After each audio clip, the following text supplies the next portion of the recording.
കുറേ നാളുകൊണ്ട് ഞങ്ങൾ പ്രേക്ഷകരും ഞാനും ഒക്കെ ആഗ്രഹിച്ചാണ് ചെറിയൻ സാറിനെ ആനീസ് കിച്ചണിലേക്കൊന്ന് കൊണ്ടുവരണമെന്ന്. വളരെ സന്തോഷമാണ് സാർ ഇവിടെ വരുമ്പോൾ. കാര്യം ഞാനിപ്പോൾ നേരത്തെ പറഞ്ഞ പോലെ ജനങ്ങൾക്ക് ഏറ്റവും പ്രിയപ്പെട്ട ഒരു വ്യക്തിയാണ് സാർ. എന്നാ ആവശ്യം വന്ന് സാറിനോട് പറയുവാന്നേലും പറ്റുന്നിടത്തോളം എല്ലാം ചെയ്തു കൊടുക്കും. അങ്ങനെ ഒരു ഹെൽപ്ഫുൾ മെൻറ്റാലിറ്റി ഉള്ള ഒരു വ്യക്തിയാണ്. ഇത്രയും നല്ല മനസ്സുള്ളൊരു വ്യക്തി ഏതൊരാൾക്കും എവിടെ ഏത് സ്ഥാനമാനങ്ങൾ കിട്ടണമെന്നും ഏതൊരാളും ഏതൊരു മേഖലയിൽ വർക്ക് ചെയ്താലും ആഗ്രഹിക്കുന്ന ഒരു വ്യക്തിയും ഇല്ലാന്ന് ഞാൻ പറയല്ല. ഇപ്പം ഞാനാന്നേ പോലും എനിക്ക് ഏത് മേഖലയിലാണോ ഞാൻ വർക്ക് ചെയ്യുന്നത് അതിൻ്റെ ഒരു ഉന്നത പദവിയിൽ എത്തണം എന്ന് ആഗ്രഹിക്കുന്ന ഒരു വ്യക്തിയാണ് ഞാൻ. അതേപോലെ ആയിരിക്കും എല്ലാവരും. പക്ഷെ സാർ അങ്ങനെ ഞങ്ങൾ ജനങ്ങൾ കാണുന്നില്ല. അതെന്താ പറ്റുന്നത്? എവിടെ പോകുന്നത്? അങ്ങനെ പറയാൻ പറ്റില്ല. ലാഭനഷ്ടങ്ങളുടെ കണക്ക് പുസ്തകം എൻ്റെ ജീവിതത്തിലില്ല. അതേസമയം കിട്ടിയിട്ടുള്ളത് മുഴുവൻ ലാഭമാണ്. നഷ്ടത്തെക്കുറിച്ച് ആലോചിച്ചാൽ നമ്മൾ ഒരിടത്തും എത്തില്ല. ഞാൻ ആഗ്രഹിച്ച പലതും കിട്ടിയിട്ടില്ല, പക്ഷെ ആഗ്രഹിക്കാത്ത പലതും കിട്ടി. പക്ഷെ നമ്മൾ ആഗ്രഹിച്ച കാര്യങ്ങൾ കിട്ടാത്തതിൻ്റെ പേരിൽ വിഷമത്തോടു കൂടി കഴിഞ്ഞാൽ നമ്മൾ ഒരിക്കലും മുന്നോട്ട് പോകാൻ പറ്റില്ല. അതുകൊണ്ട് ഇന്നലെക്കുറിച്ച് ഓർമ്മിക്കാറില്ല, ഇന്നതിനെക്കുറിച്ച് ഓർമ്മിക്കാറുള്ളൂ. അങ്ങനെയുള്ളൊരു അവസ്ഥയുള്ളതുകൊണ്ട് എനിക്കൊരിക്കലും ദുഃഖമില്ല. എപ്പോഴും ഞാൻ വളരെ പ്രസരിപ്പോടെ പോകുന്നത് അങ്ങനെ ഒരു മാനസികാവസ്ഥ എനിക്കുള്ളതുകൊണ്ടാണ്. സർ, ശരിക്കും സാർ പഠിച്ചു തുടങ്ങി, സ്കൂൾ ഡേയ്സ് കഴിഞ്ഞു, കോളേജ് ഡേയ്സിൽ കയറുമ്പോഴായിരിക്കും ഏതൊരു വ്യക്തിക്കും രാഷ്ട്രീയം നമ്മുടെ മനസ്സിലേക്ക് കയറുന്നത്. ഈ ഒരു രാഷ്ട്രീയം നമ്മുടെ ജീവിതത്തിൽ സെലക്ട് ചെയ്യാം എന്ന് നമ്മൾ വിചാരിക്കുമ്പോൾ എന്തെങ്കിലും ഒരു കാര്യം കാണുമല്ലോ. ഇപ്പം ഞാൻ ഒരു ഡോക്ടർ ആവണമെന്ന് ചിന്തിക്കണമെങ്കിൽ എൻ്റെ ഇഷ്ടമാണ്, എനിക്കൊരു ഡോക്ടർ ആവണം, അല്ലെങ്കിൽ ഗൈനക്കോളജിസ്റ്റ് ചെയ്യണം, അല്ലെങ്കിൽ ഒരു അഡ്വക്കേറ്റ് ആവണം. ഇതേപോലെ സാറിന് കോളേജിലേക്ക് സാറ് കയറുമ്പോൾ, സാറ് രാഷ്ട്രീയത്തിലേക്ക് ഇറങ്ങുമ്പോൾ ഇനി ഇതെൻ്റെ മേഖല ഇതാണ് എന്ന് തിരഞ്ഞെടുക്കുന്നത് എങ്ങനെ? ഞാൻ സ്കൂളിൽ പഠിക്കുന്ന കാലത്ത് തന്നെ രാഷ്ട്രീയത്തിൽ വന്നു. 12ാം വയസ്സിൽ രാഷ്ട്രീയത്തിൽ വരികയാണ്. തിരുവനന്തപുരം സെൻറ്റ് ജോസഫ് സ്കൂളിലെ ലീഡറായിട്ടും യൂണിറ്റ് പ്രസിഡൻറ്റുമായിട്ടാണ് വരുന്നത്. അന്ന് ഉമ്മൻചാണ്ടിയാണ് KSU president, Antony youth Congress പ്രസിഡന്റാണ്. അന്ന് മുതൽ ഉമ്മൻചാണ്ടിയുമായിട്ടും ആൻ്റണിയുമായിട്ടും കെ കരുണാകരനുമായിട്ടും 12 വയസ്സ് മുതൽ എനിക്ക് ബന്ധമുണ്ട്. ആനിയുടെ പിതാവ് ജോബിക്ക് ഇത് അറിയാമായിരിക്കും. കാരണം ആനിയുടെ പിതാവ് ജോബി ആ സമയത്ത് എൻ്റെ സുഹൃത്താണ്. ഞാനിങ്ങനെ രാഷ്ട്രീയത്തിൻ്റെ ഓരോ ഘട്ടങ്ങളിലെത്തുമ്പോഴും ജോബിയും അതുപോലെ തന്നെ അദ്ദേഹത്തിൻ്റെ സഹോദരന്മാരായ 2 പേർ, വിനോദും സുരേഷും, അവർ എൻ്റെ സുഹൃത്തുക്കളാണ്. അതിൽ സുരേഷ് എൻ്റെ കൂടെ സ്കൂളിൽ പഠിച്ചിട്ടുള്ളതാണെന്ന് എനിക്ക് തോന്നുന്നു. അപ്പം ആ കാലഘട്ടത്തിൽ തന്നെ ഞാൻ രാഷ്ട്രീയത്തിൽ വരുന്നത് ആനിയുടെ കുടുംബത്തിൽ നിന്നിട്ടറിയാം. അപ്പനൊക്കെ അറിയായിരിക്കും. ശരിയാ ശരിയാ. അപ്പോൾ സാർ അന്ന് ആ 12 വയസ്സിൽ തെരഞ്ഞെടുത്താണ്. എന്തായിരിക്കും സാറിന്റെ എയിം? ഒന്നും നമ്മൾ തിരഞ്ഞെടുക്കുന്നതല്ലല്ലോ, യാദൃച്ഛികമായി സംഭവിച്ചതാണ്. അത് സ്കൂൾ ലീഡർ ആവുന്നു, KSU യൂണിറ്റ് പ്രസിഡന്റ് ആവുന്നു, പിന്നീട് ഇപ്പം ഞാനൊരു രാഷ്ട്രീയ ഭ്രാന്തനായി മാറുകയാണ്. അതാണ്. അപ്പം രാഷ്ട്രീയമല്ലാതെ വേറൊന്നിനെ കുറിച്ച് ചിന്തയില്ല. വെഡഡ് ടു പൊളിറ്റിക്സ് എന്ന് പറഞ്ഞ പോലെയായി. അങ്ങനെ ഞാൻ മുഴുവൻ സമയവും വന്നപ്പോൾ എനിക്ക് ജോലി കിട്ടി. സെൻട്രൽ ബാങ്ക് ഓഫ് ഇന്ത്യയിലായിരുന്നു എൻ്റെ പിതാവിന് ജോലി. അവിടെ ഞാൻ ടെസ്റ്റ് എഴുതി, എനിക്ക് ഓഫീസർ ടെസ്റ്റായിട്ട് വളരെ മുമ്പ് ജോലി കിട്ടി. മലയാള മനോരമയിൽ ജോലി കിട്ടി. ആ ജോലിയൊന്നും സ്വീകരിക്കാതെ ഞാൻ മുഴുവൻ സമയവും രാഷ്ട്രീയത്തിലേക്ക് പോയത് ആ ഒരു ത്വര കൊണ്ടാണ്, രാഷ്ട്രീയ ത്വര കൊണ്ടാണ്. ആ രാഷ്ട്രീയ ത്വരയിലാണ് ഇപ്പോഴും ഞാൻ ജീവിക്കുന്നത്. രാഷ്ട്രീയ ജീവിയാണ്. അതുകൊണ്ട് ഈ രാഷ്ട്രീയ പ്രവർത്തനത്തിൽ ഞാൻ സന്തോഷിക്കുന്നു. ഇപ്പം ചെറിയാൻ ഫിലിപ്പ് എന്ന ഒരാളെ നിങ്ങൾ ക്ഷണിച്ചത് തന്നെ ഞാൻ രാഷ്ട്രീയത്തിൽ വന്നുകൊണ്ടാണ്, രാഷ്ട്രീയ വ്യക്തിത്വമായതുകൊണ്ടാണ്. അപ്പോൾ എനിക്ക് സ്ഥാനമാനങ്ങളല്ല പ്രശ്നം. ഞാൻ പ്രവർത്തിച്ച മേഖലയിൽ ആയിരങ്ങളുടെ ശക്തി, ആയിരങ്ങളുടെ സൗഹൃദ ബന്ധം, ആ സൗഹൃദ ബന്ധമാണ് എൻ്റെ ശക്തി. ശരി, ഓക്കെ സാർ. രാഷ്ട്രീയം എന്ന് പറഞ്ഞാൽ രാഷ്ട്രത്തെ സേവിക്കുക എന്നുള്ളതാണ്. അപ്പോൾ സാറിൻ്റെ ലൈഫിൽ സാറിന് ചെയ്ത പ്ലസ് പോയിന്റ്സ് എന്തൊക്കെയാണ് സാർ? യഥാർത്ഥത്തിൽ രാഷ്ട്രീയക്കാരനായിട്ടാണെങ്കിലും ഞാൻ ചെറുപ്പം മുതൽ തന്നെ എഴുത്തുകാരനാണ്. എൻ്റെ ഒന്നാമത്തെ പുസ്തകം 20ാം വയസ്സിൽ പ്രസിദ്ധീകരിച്ചു. 25ാം വയസ്സിൽ എൻ്റെ കേരളത്തിൻ്റെ രാഷ്ട്രീയ ചരിത്രം കാൽനൂറ്റാണ്ടെന്ന പുസ്തകം കേരളത്തിലെ എല്ലാ മുഖ്യമന്ത്രിയും, അതുവരെ ജീവിച്ചിട്ടുള്ള എല്ലാ മുഖ്യമന്ത്രിയും ചേർന്നാണ് അത് പ്രകാശനം ചെയ്തത്. അന്ന് കരുണാകരൻ 82 കരുണാകരനാണ് മുഖ്യമന്ത്രി, ആൻ്റണി അധ്യക്ഷത വഹിച്ചു, EMS മുഖ്യ പ്രഭാഷണം നടത്തു, EK Nayanar, CH Menon, CH മധുകോയ, PK Vasudevan. എനിക്ക് തോന്നുന്നു ഇത്രയും വലിയ നേതാക്കൾ പങ്കെടുത്ത ചടങ്ങ് BJT ഹാളിൽ അന്ന് നടന്നു. അപ്പം എൻ്റെ കാൽനൂറ്റാണ്ടെന്ന പുസ്തകമാണ് ഇന്നും നമ്മുടെ MA ക്ലാസ്സിലും BA ക്ലാസ്സിലും ഒക്കെ ഹിസ്റ്ററി പൊളിറ്റിക്സ് വിദ്യാർത്ഥികൾക്കും പ്രത്യേകിച്ച് ജേർണലിസം സ്റ്റുഡൻസിന് അവിടേക്ക് റെഫറൻസ് ഗ്രന്ഥം എന്ന് പറഞ്ഞിട്ടുണ്ടെങ്കിൽ എൻ്റെ പുസ്തകമാണ്.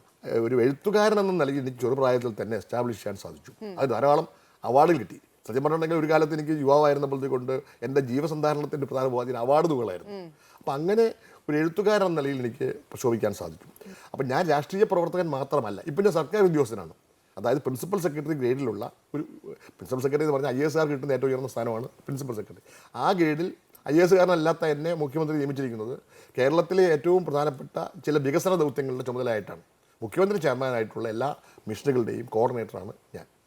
അതായത് ഈ മിഷനുകളുടെ ജനസേവനപരമായ ധാരാളം കാര്യങ്ങൾ ചെയ്യാൻ കഴിയുന്നു. അതിൽ എനിക്ക് വലിയ സംതൃപ്തിയുണ്ട്. ഓക്കെ. അല്ല, അപ്പൊ സാർ ഇപ്പൊ നേരത്തെ പറഞ്ഞല്ലോ, സാർ ബുക്ക് ഇറക്കി, അതിൽ ഞാൻ ഏറ്റവും കൂടുതൽ സന്തോഷിക്കുന്നു എന്ന് പറയുന്നു.